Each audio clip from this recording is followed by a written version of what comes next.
आज का हमारा टॉपिक है वैद्युत द्विध्रुव, वैद्युत द्विध्रुव आघूर्ण तथा पोलर मतलब ध्रुवीय तथा अध्रुवीय अणु, electric dipole moment and polar and non polar molecule.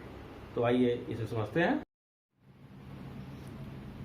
तो आइए सबसे पहले हम लोग समझते हैं कि वैद्युत द्विध्रुव या इलेक्ट्रिक डाइपोल किसे कहते हैं। यहाँ हम देख रहे हैं कि दो बिंदु आवेश हैं, जैसे एक प्लस क्यू और एक माइनस क्यू, जिनके बीच की दूरी अत्यंत अल्प है, बहुत कम दूरी है। तो ये जो सिस्टम है, दो बिंदु आवेश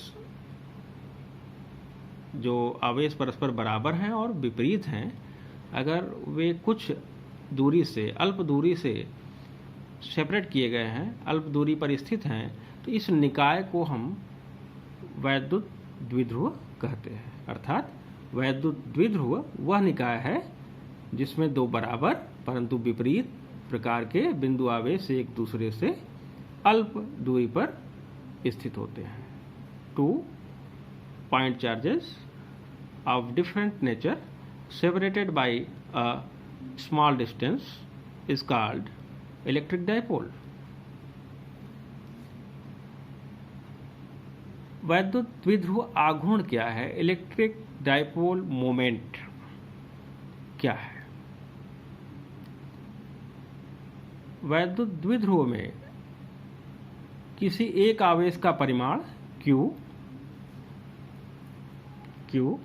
व उनके बीच की दूरी, दोनों आवेशों के बीच की दूरी 2L माना गया है यहाँ पे। तो एक आवेश का परिमाण Q और दोनों आवेशों के बीच की दूरी 2L का गुणनफल वैद्युत द्विध्रुव आघूर्ण का परिमाण कहा जाता है। यहाँ पे आप सोच रहे होंगे कि हमने दोनों आवेशों के बीच की दूरी को 2L क्यों लिया। तो आगे चलकर हम देख पाएंगे कि इससे हमें काफ़ी सुविधा मिलती है। अगर ये दूरी 2L ली गई है तो मध्य से, डाइपोल के मध्य बिंदु से दोनों आवेशों की दूरियां क्रमशः मध्य से इधर की दूरी भी L और मध्य से इधर की दूरी भी L लेंगे और उससे काफ़ी सुविधा हमको होगी। तो इसलिए ये 2L लिया गया है। ऐसा कोई बहुत ही आवश्यक नहीं है, आप L भी ले सकते हैं, लेकिन फिर जब यहाँ सेंटर से हम दूरी नापेंगे तो फिर L/2 हर बार आएगा। सुविधा के लिए 2L सेपरेशन लिया गया है। तो वैद्युत द्विध्रुव आघूर्ण क्या है? किसी एक आवेश के परिमाण तथा दोनों आवेशों के बीच की दूरी के गुणनफल को वैद्युत द्विध्रुव आघूर्ण कहते हैं। इसे P से व्यक्त करते हैं। और यहाँ हम देख रहे हैं कि जो वैद्युत द्विध्रुव आघूर्ण है उसका मान एक आवेश के परिमाण व दोनों के बीच की दूरी के गुणनफल के बराबर है। P = Q × 2L, that is P = 2QL। वैद्युत द्विध्रुव आघूर्ण एक सदिश राशि है, वेक्टर क्वांटिटी है, जिसकी दिशा ऋण आवेश से धन आवेश की ओर होती है। यहाँ पे P दिखाया गया, देखिए ये एरो लगा हुआ है।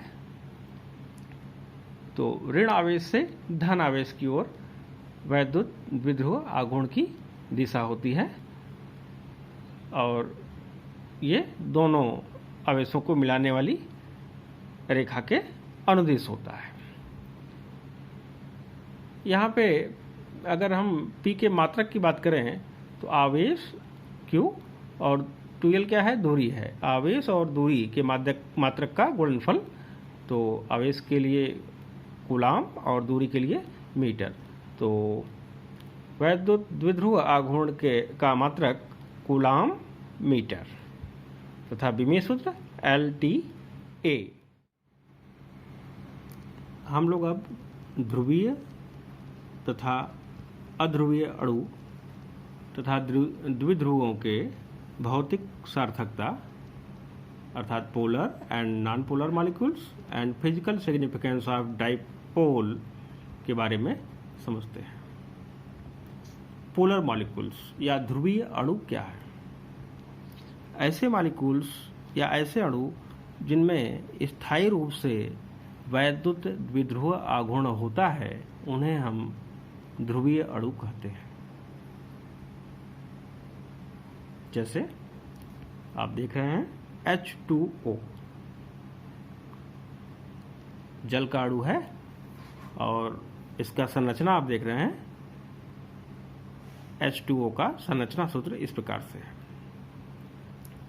इसमें ऑक्सीजन की विद्युत ऋणात्मकता इलेक्ट्रोनेगेटिविटी अधिक होने के कारण आंशिक रूप से ऋणावेशित तथा हाइड्रोजन एटम आंशिक रूप से धनावेशित हो जाते हैं। तो यहाँ नेगेटिव और ये पॉजिटिव और ये नेगेटिव और ये पॉजिटिव। कि यदि ऋणावेश व धनावेश अल्प दूरी पर स्थित हैं तब यह वैद्युत द्विध्रुव बन जाता है तथा वैद्युत द्विध्रुव आघूर्ण की दिशा ऋण आवेश से धन आवेश की तरफ होती है। P यहाँ हम देख रहे हैं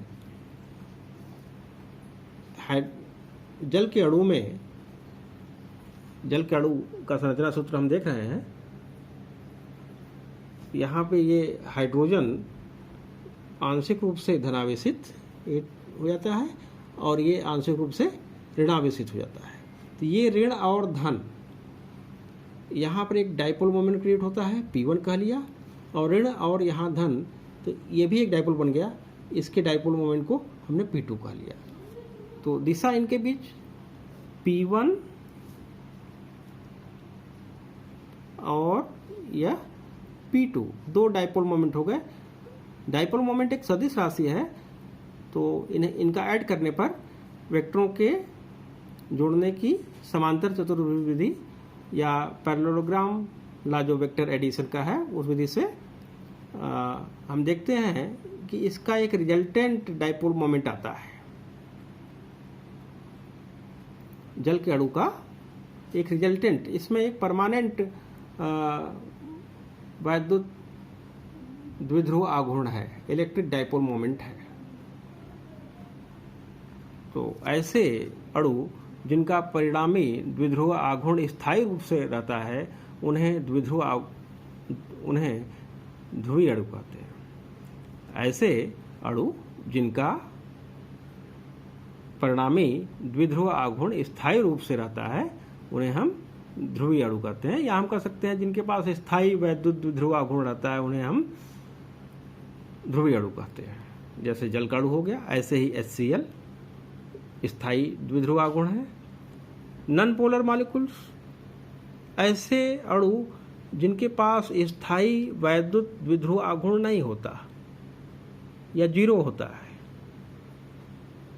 उन्हें हम नॉन पोलर मॉलिक्यूल्स या अध्रुवीय अणु कहते हैं। जैसे हम CO2 को ले लें, CO2 कार्बन डाइऑक्साइड, संरचना सूत्र इसका CO2 लीनियर स्ट्रक्चर है, C और 2 एटम ऑक्सीजन के दोनों ओर, ये एंगल आपका 180 डिग्री है।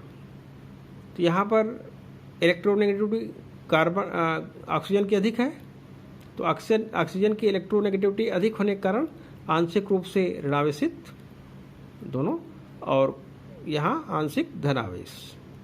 तो ऋण और धन, तो ऋण से धन की ओर एक डाइपोल मोमेंट P1 और यहाँ भी ऋण से धन की ओर एक डाइपोल मोमेंट P2, और ये दोनों बराबर हैं और विपरीत हैं, तो परिणामी डाइपोल मोमेंट क्या हो गया, 0 हो गया।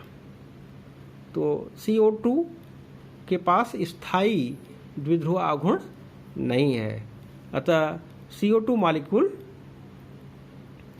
नॉन पोलर मॉलिक्यूल है। धन्यवाद।